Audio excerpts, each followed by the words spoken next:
ভাইজান যেখানেই যায় সেখান থেকে ইতিহাস রচনা হয়। আর ভাঙড় হলো ভাইজানের খুব খাস একটা জায়গা। এখানে আমাদের পীরজাদা আব্বাস সিদ্দিকী ভাইজান আসবে কালকে।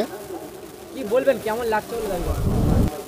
কি বলবো, মানে আমাদের আজ ধরো 4-5 বছর ধরে ভাইজানের দাওয়াত দেবো করে ভাইজানের দাওয়াত পাচ্ছি না, দিতে যাই দাওয়াত টাইম পাই না, যার ফলে দাওয়াত পাচ্ছিলাম না। এই বছরে গিয়ে ভাইজান 30শে ডিসেম্বর দাওয়াতটা নিয়েছে, সেই হিসেবে আমরা খুব আনন্দিত এবং গ্রামবাসীরা খুব খুশি।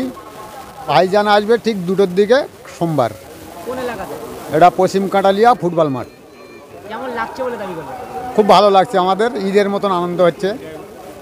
সাধারণ মানুষের উদ্যোগে আমরা দুয়ার মাহফিল, এটা আমরা মুসলমান হিসেবে বলবো, সবাইকে আমন্ত্রণ জানাই, সবাই আসুন। এটা কোনো রাজনীতির বিষয় নয়, এটা আমরা মুসলমান হিসেবে আমাদের ধর্মীয় জলসা, সেই হিসেবে আমরা সবাই একত্রিত হয়ে যেমন ঈদের নামাজ পড়ি, ওরকম এসব ভাই ভাই এক জায়গায় আমরা জলসাটা কায়েম করি। কোনো কি বাধা সৃষ্টি হয়েছে? না বাধা, মানেই তো আব্বাস সিদ্দিকী সাহেব। না বাধা সৃষ্টি দেওয়ার মতন লোক নেই, কেন আমরা সবাই শান্তিপ্রিয় মানুষ এবং এটা শান্তির জন্য হচ্ছে, এটা অশান্তির জন্য নয়।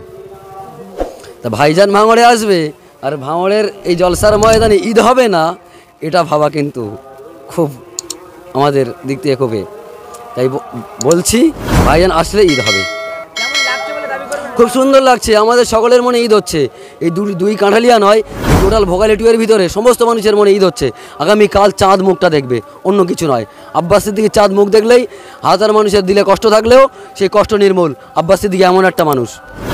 কি বলবেন, এই যে সাধারণ মানুষের জন্য যে এত খাটাখাটনি করার পরে মাঠ পরিষ্কার করলো এলাকাবাসী মিলে, কেমন লাগছে? আগামীকাল রাত পার হলেই জলসা হবে, আব্বাস সিদ্দিকী সাহেব আসবে, কি বলবেন? সাধারণ মানুষের জন্য কি বার্তা দেবেন? এই গ্রামবাসীর সকলের প্রচেষ্টায় এই মাঠকে পরিষ্কার করা হয়েছে এবং সবাই থেকে এই জলসা কায়েম করা হচ্ছে। তাই সকলকে বলবো আগামীকাল আব্বাস সিদ্দিকী ভাইজান 30শে ডিসেম্বর সোমবার, অর্থাৎ আগামীকাল দুপুর 2 ঘটিকায় ভাইজানের চাঁদ মুখটা দেখার জন্যে সকলেই কিছু সমস্ত সময় আমরা কাজ করেছি।